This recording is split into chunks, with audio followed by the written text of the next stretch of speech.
revenir sur les termes du sujet afin que nous soyons tous sur les mêmes bases. Les réseaux sociaux désignent des sites internet ou des applications qui permettent de créer du lien social entre des individus et de se constituer un réseau de connaissances amicales ou professionnelles.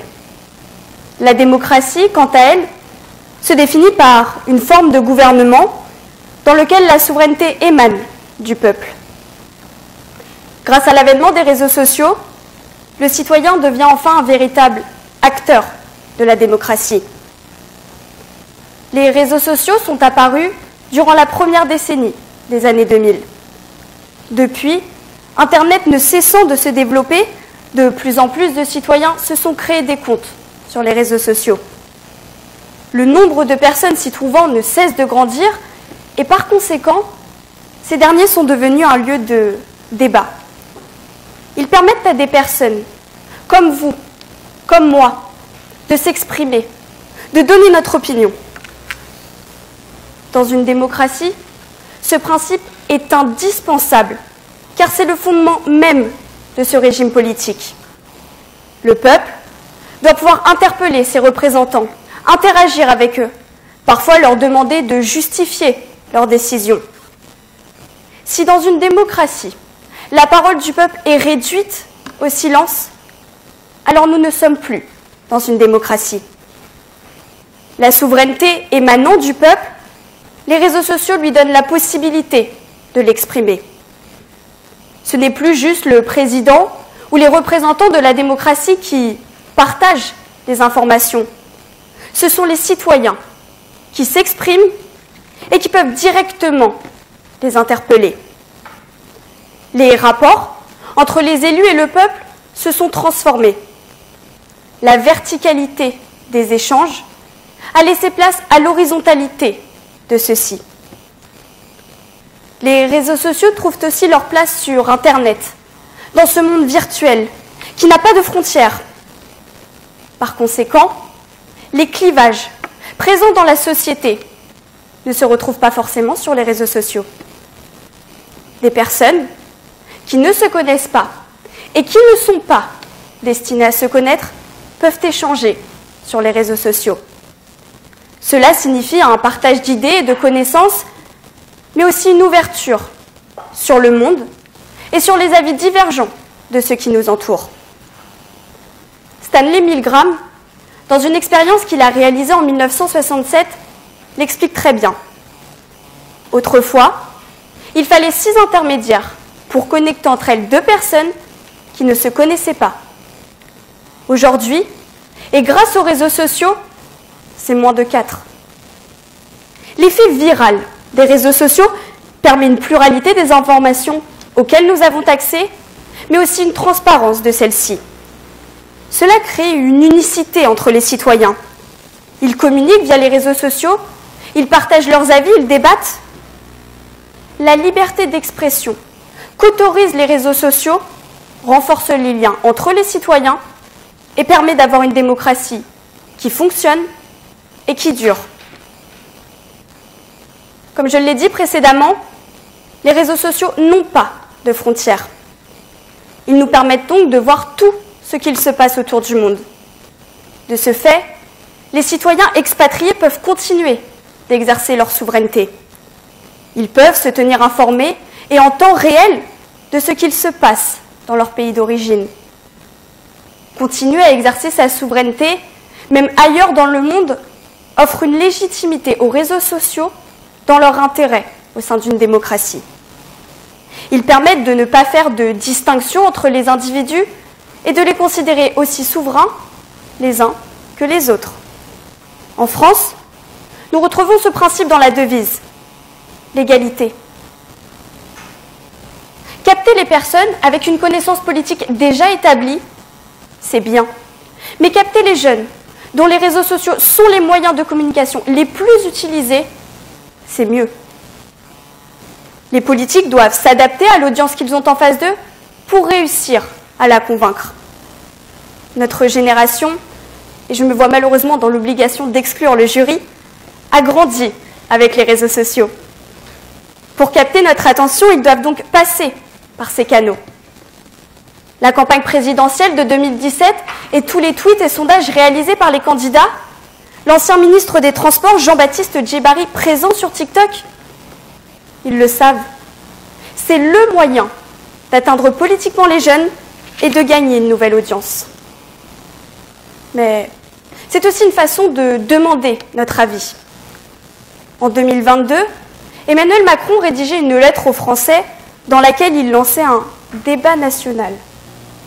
Les citoyens ont donc pu exprimer leurs attentes en présentiel dans les mairies pour les personnes plus âgées, sur Internet pour les plus jeunes. La possibilité, pour nous, aussi nombreux que nous soyons, d'exprimer nos opinions nous donne un rôle au sein du pouvoir politique.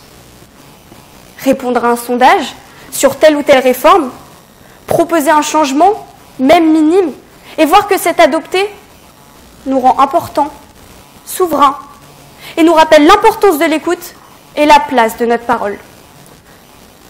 Nous pouvons donc affirmer que, oui, les réseaux sociaux sont des alliés de la démocratie, et ce, dans les deux sens. Ils sont des alliés car ils permettent l'expression de la souveraineté du peuple. Mais à l'inverse, les représentants de la démocratie s'allient aux réseaux sociaux pour toucher une audience plus large et plus diversifiée. Enfin, au-delà d'être des alliés lorsque l'on est déjà dans une démocratie, ce sont des alliés lorsque l'on veut arriver à une démocratie. 17 décembre 2010, début du printemps arabe en Tunisie, le peuple tunisien veut passer d'un régime autoritaire à une démocratie. Pour ce faire, ils doivent communiquer, partager leurs idées, mettre en commun, trouver des solutions.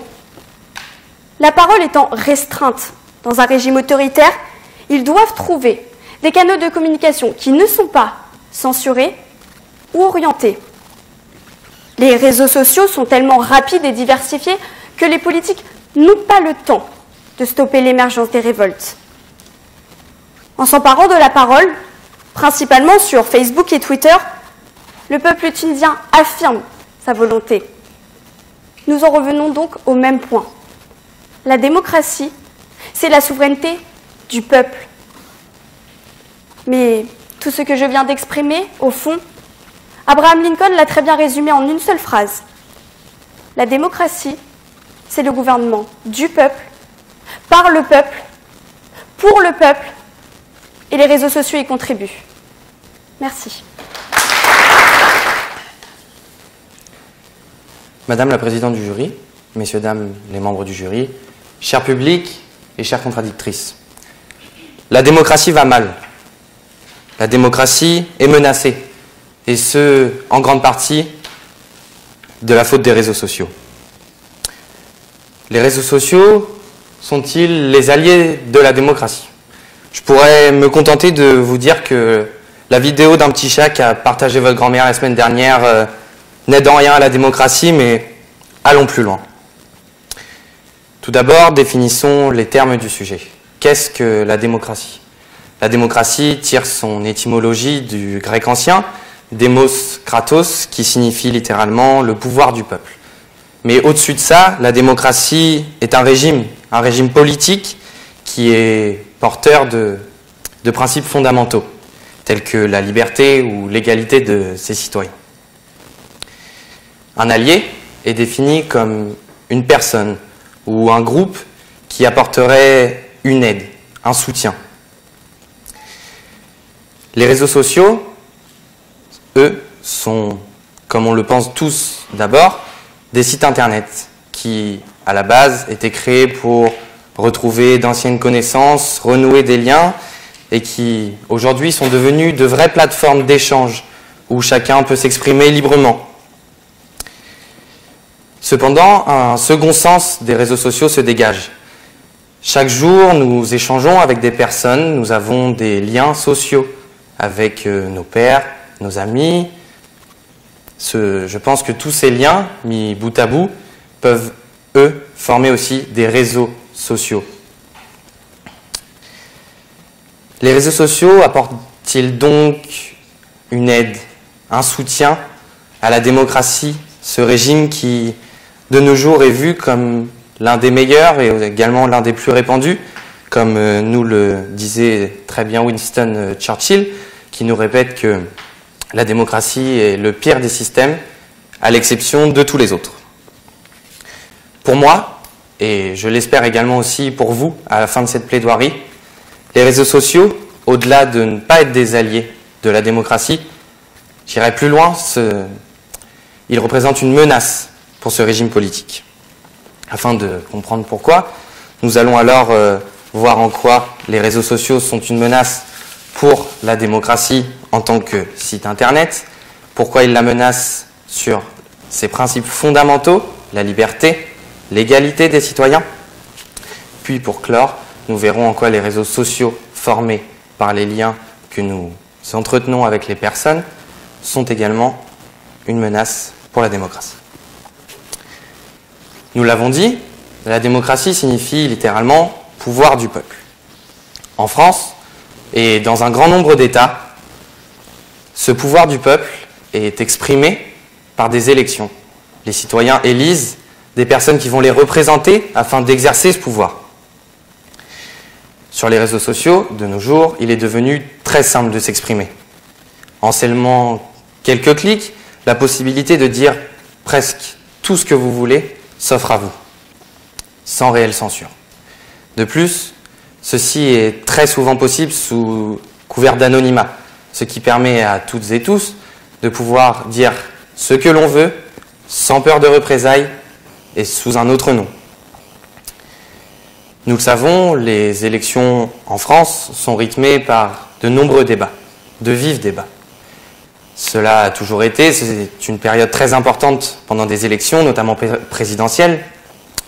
Et cette liberté d'expression sur les réseaux sociaux, nous l'avons remarqué, amène à une certaine stérilité des débats. Chaque personne, sous couvert de son anonymat ou de cette liberté ou du manque de peur de représailles, peut être tentée d'aller plus facilement vers la méchanceté, vers la bêtise, au lieu de construire un débat qui serait intelligent, logique, ce que mériterait finalement une élection qui a une importance telle dans notre démocratie. D'autant plus, par cette facilité d'expression, il est devenu également très facile d'appeler à l'abstention. Lorsqu'on n'est pas d'accord avec, par exemple, les deux candidats qu'il nous reste au deuxième tour lors d'une élection présidentielle, on entend souvent à ne pas aller voter, à ne pas choisir entre la peste ou le choléra. Ce sont les propos de certains. Les chiffres parlent d'eux-mêmes. 1988, une époque qui n'était pas marquée par les réseaux sociaux, puisqu'ils n'étaient pas encore là. Au second tour des élections présidentielles en France, nous remarquons un taux d'abstention à 15,9%. En 2022, notre époque, qui est donc marquée, les réseaux sociaux sont omniprésents de nos jours, nous remarquons un taux d'abstention à 28,01%. Coïncidence? Je ne pense pas. Un second élément qui représente une réelle menace pour la démocratie et qui n'est pas des moindres sur les réseaux sociaux, ce sont les fake news. Fake news, en français, qui signifie fausses nouvelles, sont un réel fléau de nos jours sur les réseaux sociaux. Une fake news est une information qui est souvent véhiculée donc sur les réseaux sociaux en masse, quelque chose de faux et qui a très souvent pour but de porter atteinte à la personne concernée par cette fake news. Ces fake news sont un réel danger pour les candidats à des élections et donc pour la démocratie. Si en pleine période de campagne, un candidat se retrouve touché par une fake news, sa popularité pourra nettement baisser et le choix des électeurs, le choix des Français qui exprimeront l'exercice de leur pouvoir, sera biaisé. Biaisé par des informations qui sont fausses. De plus, prenons un exemple concret. Ces dernières semaines, sur Twitter, un membre de l'équipe Reconquête, dont je tairai le nom, a pris la fâcheuse habitude de partager des photos, vidéos de personnes semblant effectuer une prière dans la rue ou dans des espaces publics.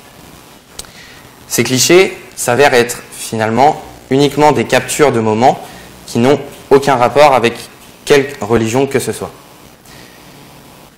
Ces fake news, donc, permettent également à cet homme de transmettre des valeurs qui sont de mauvaises valeurs comme la xénophobie, l'islamophobie, la haine de l'autre et envers n'importe quelle religion. Donc par ces fausses informations, il est possible de véhiculer des idées qui vont venir porter atteinte à la démocratie et encore une nouvelle fois, biaiser le choix des électeurs. Une autre menace qui est également très présente sur les réseaux sociaux, c'est l'algorithme. Alors l'algorithme, pour ceux qui vivraient dans une grotte ou pour les plus âgés, je m'excuse messieurs, dames, les membres du jury, je rejoins ma contradictrice. L'algorithme est un système sur les réseaux sociaux qui vise à analyser ce que vous consultez, ce que vous aimez, ce que vous partagez. Et à partir de ça, cet algorithme ne va vous proposer que du contenu en rapport avec ce que vous aimez. Il va donc, cet algorithme, vous enfermer dans une bulle de filtre. Ce qu'on appelle une bulle de filtre.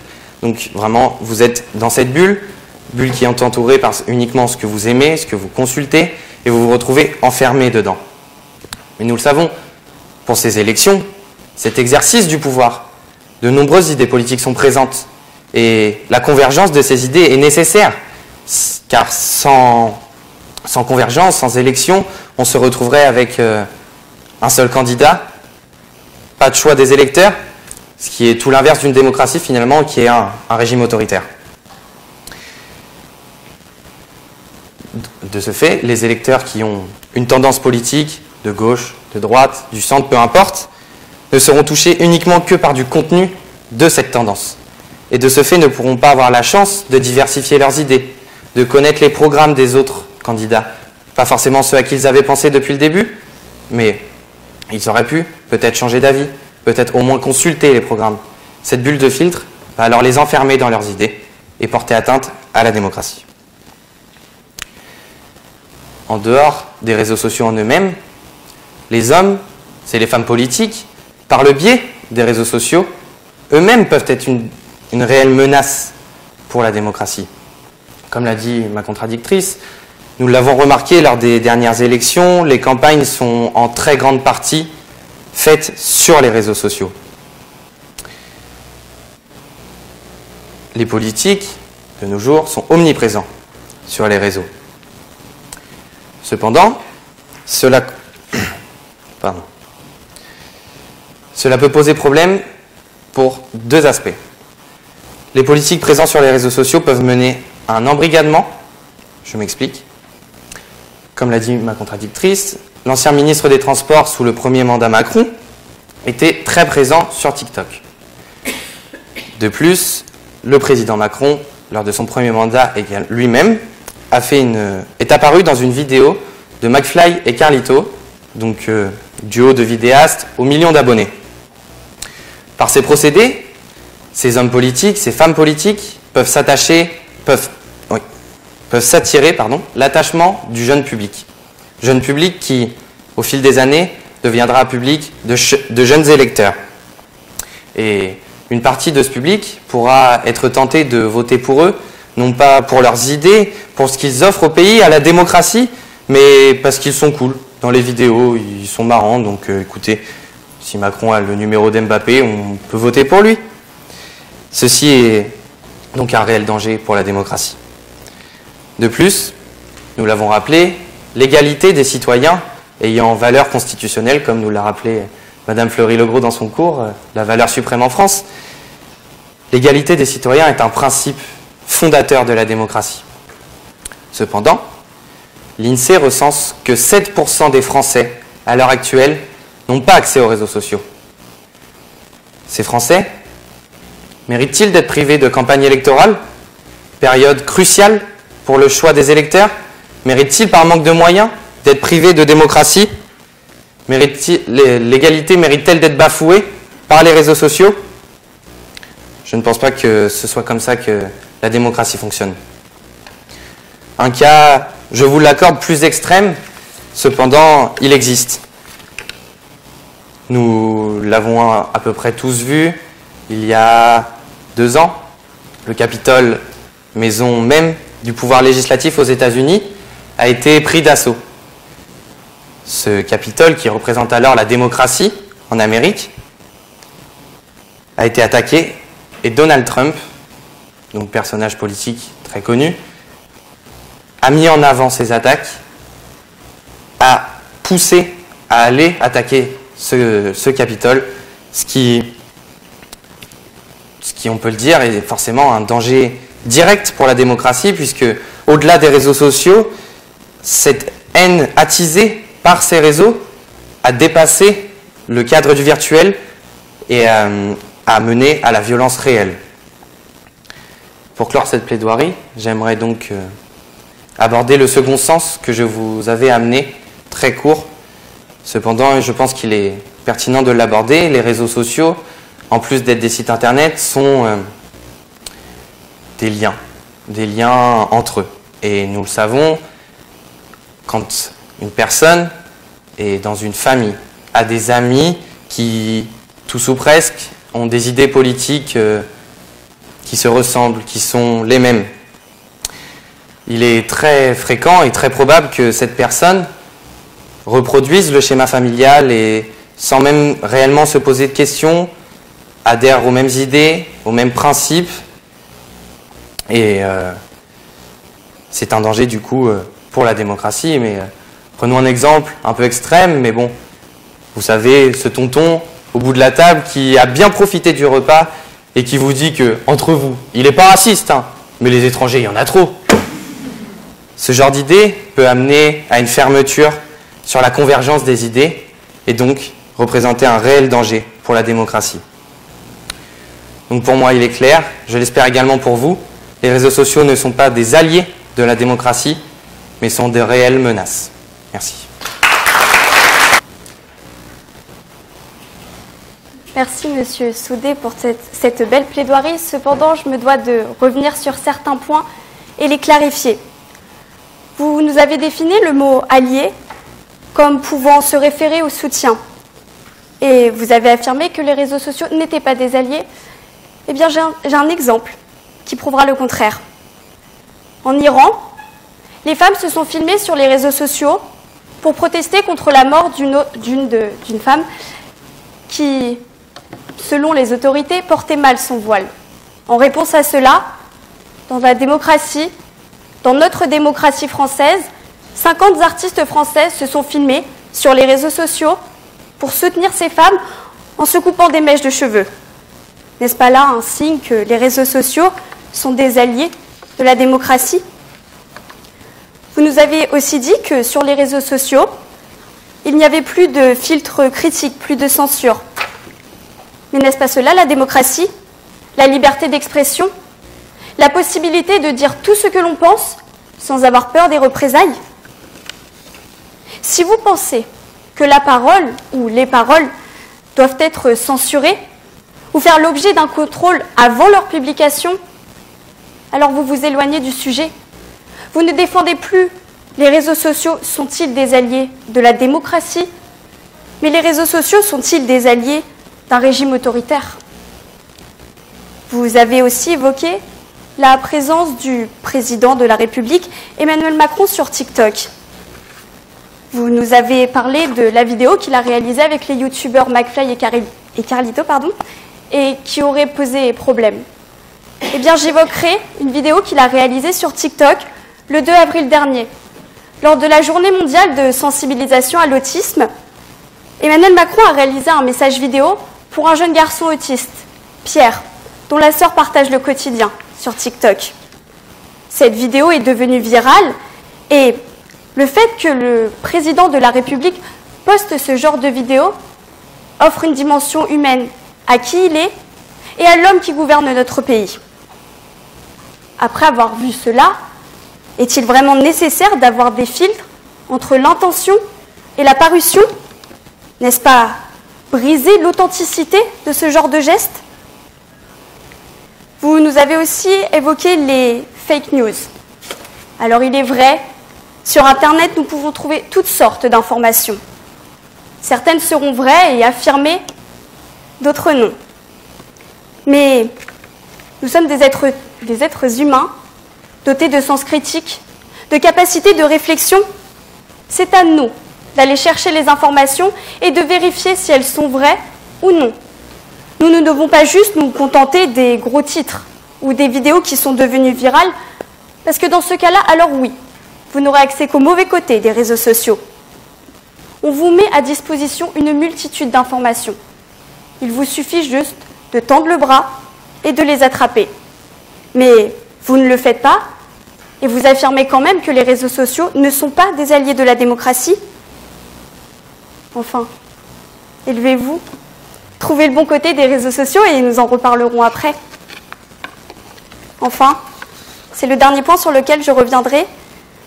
Vous avez évoqué l'enfermement dans des idéaux politiques qui peuvent parfois être extrémistes. Comme vous l'avez rappelé, les réseaux sociaux, ce sont des algorithmes. Ils vont vous proposer des contenus en fonction de ce que vous regardez le plus, de ce que vous aimez le plus, en bref, vos centres d'intérêt. Si dans les contenus proposés, ils se rapprochent d'un extrême ou l'autre, alors ce n'est ni la faute de la démocratie, ni de la masse d'informations, ni de leur transparence, c'est vous qui l'avez voulu. Parce que votre fil d'actualité ne représente que vos idéaux. Je vous remercie. Je vous remercie, chère contradictrice. Avant de revenir sur vos propos originels, je voudrais tout d'abord revenir sur ce que vous venez tout juste de dire. Reprenons quelques points. Vous dites que c'est uniquement ma faute et la faute de ceux qui le subissent s'ils s'enferment dans les algorithmes.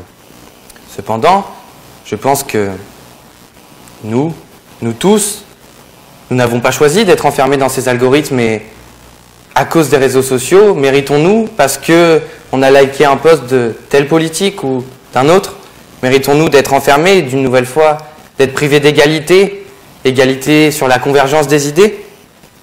Je pense que la faute est à jeter aux réseaux sociaux et non pas à nous-mêmes qui n'avons pas créé l'algorithme de nos mains. De plus, vous affirmez que je suis pour la censure et donc plutôt que je me dirige vers un régime autoritaire, je pense que vous me prêtez des propos qui ne sont pas forcément les miens, puisque ce n'est pas du tout ce que j'entends. J'entends que par le manque de censure sur les réseaux sociaux, on arrive très rapidement à une stérilité des débats, et nous le savons, les gens sont cruels. L'humain est cruel, d'autant plus sous le couvert de l'anonymat et dans le cadre du virtuel. Je pense que la censure n'est pas la solution, cependant, le trop gros manque de censure peut être une menace. Je souhaiterais maintenant revenir sur vos propos. Vous avez affirmé être Charlie au moment des attentats, ce que je respecte et ce que j'étais aussi à l'époque. Cependant, à l'époque des attentats, j'avais entre 12 et 14 ans. Je pense qu'à cette époque, je ne me rendais pas réellement compte ce qu'était qu'une démocratie, ce qu'était qu'être Charlie.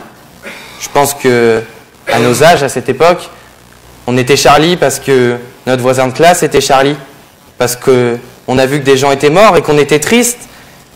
Mais au-delà de ça, ce n'était pas, je pense, réellement un geste purement démocrate et purement politique. Vous avez rappelé qu'en Iran, le mouvement qui s'est créé avec les cheveux coupés, je pense qu'une nouvelle fois, ces gestes que je respecte et qui sont totalement honorables sont des gestes de soutien envers les femmes qui souffrent dans ce pays, envers la famille de la femme qui nous a quittés, plus que des gestes réellement pour la démocratie. Vous avez défini les réseaux sociaux et vous avez omis le côté des liens entre les humains, où nous avons toujours tendance à être presque tous trop sur nos téléphones et à en oublier l'humain. Une nouvelle fois, par vos définitions, vous êtes le miroir des défauts de notre époque, qui ne sait plus sortir du virtuel et qui parfois en oublie l'humain. La démocratie, c'est avant tout l'humain. Ce sont des citoyens, des humains qui exercent leur pouvoir. Ce ne sont pas des smartphones qui vont choisir à votre place.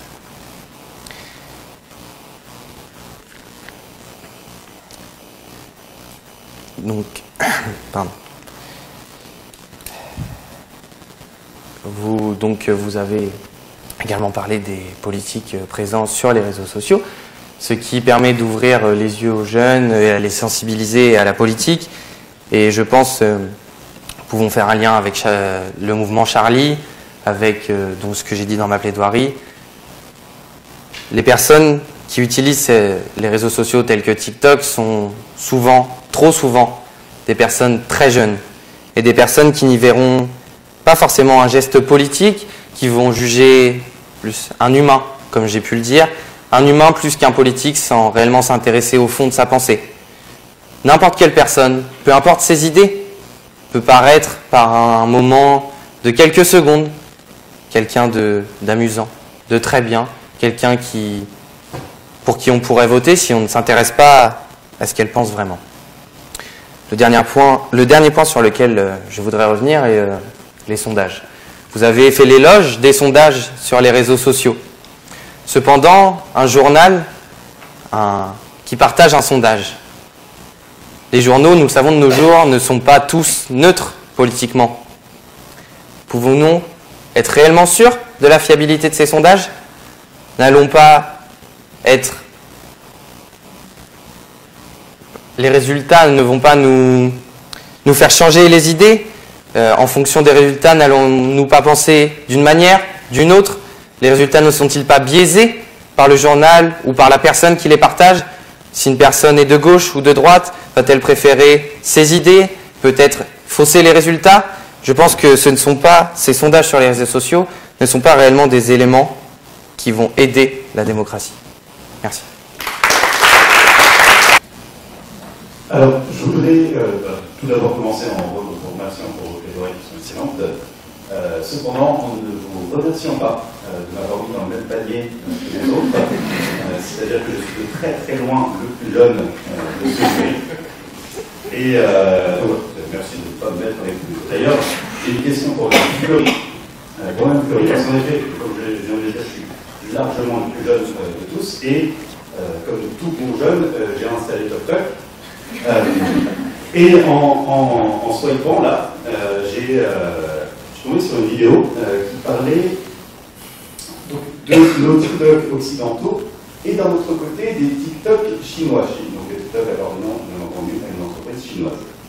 Et quelle n'a pas été ma surprise d'apprendre que les TikTok chinois étaient quasiment tous constitués d'apprentissage de conditionnement, en fait, qui permettait justement aux Chinois d'être bien conditionnés à la vie de cette république démocratique, très démocratique, qui est la Chine.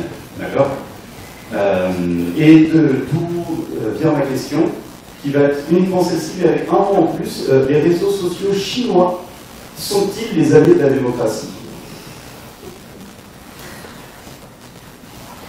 Je pense pas que... Enfin, l'éducation fait partie de la démocratie parce qu'elle permet de former les futurs citoyens.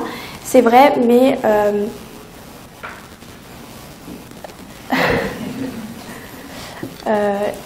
il faut pas se contenter... Les réseaux sociaux, c'est des alliés, ils apportent un soutien, ils apportent une aide, mais il ne faut pas centrer toute son éducation sur les réseaux sociaux. L'école est là à la base pour ça, et les réseaux sociaux, c'est juste quelque chose qui va apporter plus de connaissances et qui va être à côté. Donc, ils sont des alliés, mais ce n'est pas la principale source d'apprentissage.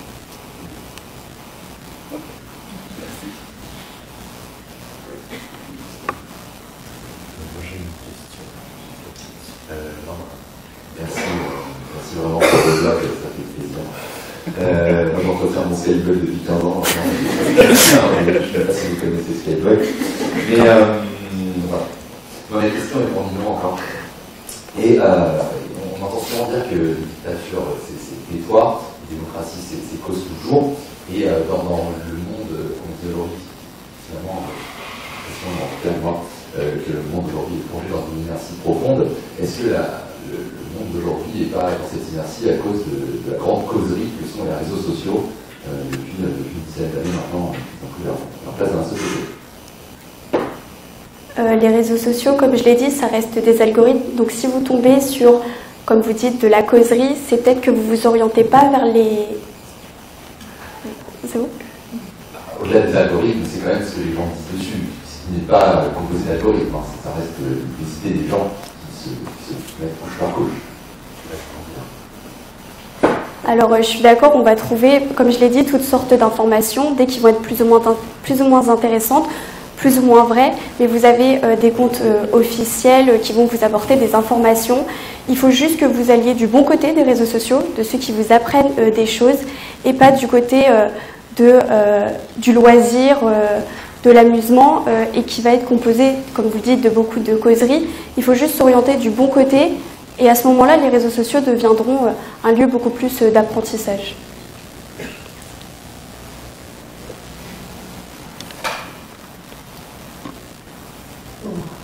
J'ai plusieurs questions.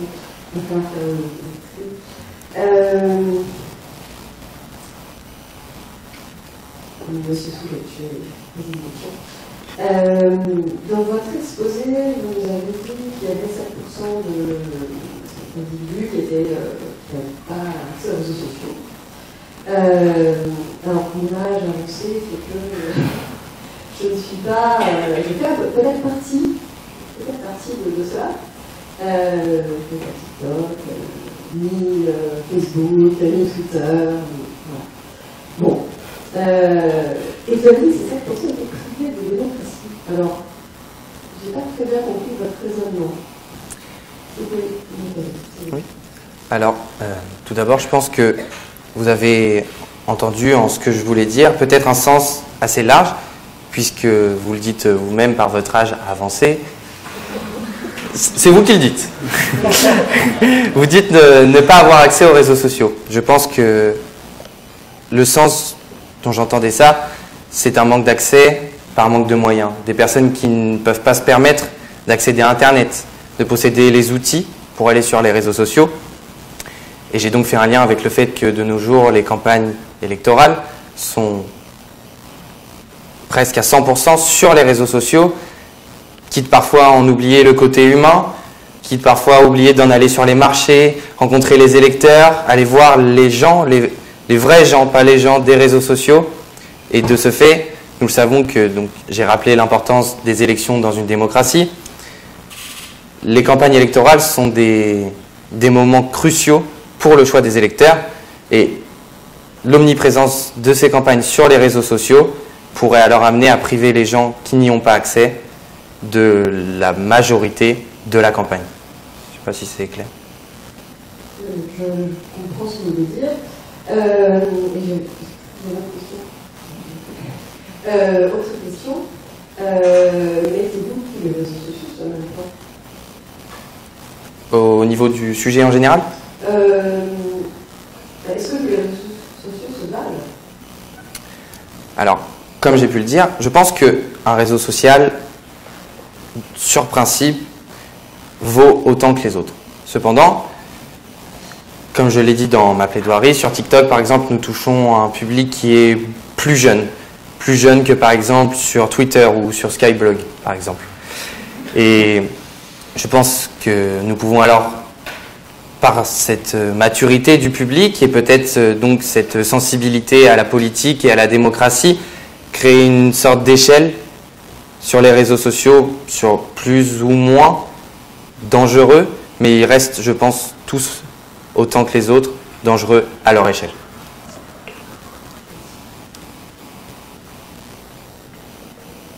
Merci à tous les deux. Je vais vous poser une question chacun pour respecter l'équilibre des questions entre les candidats. D'abord, Madame Fleury, j'aimerais bien que vous rebondissiez. Alors, je vous précise que nous n'avons pas de mur et pas de télé, donc le jury n'est pas influencé. J'aimerais bien que vous rebondissiez sur un argument de votre contradicteur. Et puis, c'est une réflexion aussi certainement partagée par les membres du jury. Les réseaux sociaux se développent de plus en plus. On se déplace de moins en moins dans les villes. Alors, comment vous pouvez expliquer ce phénomène, puisque vous défendez la thèse suivant laquelle les réseaux sociaux sont les alliés de la démocratie? J'ai eu aussi peu de personnes qui se sont déplacées pour voter. Déjà, je pense que peut-être que les campagnes présidentielles, elles ont changé. Elles ont peut-être moins d'impact. Mais le fait que ce soit sur les réseaux sociaux, que ce soit sur Internet, il faudrait peut-être changer le mode de vote, puisque la société évolue, elle s'accompagne des réseaux sociaux, et pourrait en découler un vote en ligne, par exemple, qui pourrait peut-être amener plus de personnes à s'engager, puisqu'elles ont les informations sur les réseaux sociaux d'un endroit précis où elles n'ont pas besoin de se déplacer, et le fait de les amener à voter en ligne leur permet de rester dans ce même endroit et peut-être de s'engager aussi, étant donné qu'elles ont toutes les informations à portée de main et au même endroit. Très bien, je vous remercie. Alors, je vais vous poser une question qui sera dans la continuité de la réponse de Mme Fleury. Elle propose éventuellement de changer les modalités de vote. Vous nous avez dit que parmi les dangers des réseaux sociaux, c'est que tout le monde pouvait s'exprimer sur les réseaux sociaux, y compris de manière anonyme, et que cet anonymat nuit à la démocratie. Lorsque nous sommes dans l'isoloir, nous nous prononçons de manière anonyme, pensez-vous qu'il faudrait modifier cette règle ? Alors, tout d'abord, je pense, pour revenir sur le vote en ligne que vous exprimez, je pense que c'est incompatible avec l'argument que j'ai amené, des personnes qui n'ont pas accès aux réseaux sociaux et donc potentiellement à Internet, ce qui priverait d'autant plus des citoyens de démocratie. Pour en venir au cœur de votre question, l'anonymat. Le problème, dans mon propos, le problème de l'anonymat sur les réseaux sociaux était la facilité à amener à un débat stérile, un débat qui tourne à la méchanceté, à la bêtise, du fait des convergences des idées. Je pense que dans un isoloir, quand on a 2 bulletins de vote dans les mains, à moins de se prendre la tête avec sa main gauche et sa main droite, il y a très peu de risques qu'on soit méchant avec l'un ou l'autre. À la limite, on aura un peu trop déchiré le bulletin d'un candidat ou d'un autre, mais je pense que l'anonymat dans un isoloir n'est pas un danger comme peut l'être l'anonymat sur les réseaux sociaux.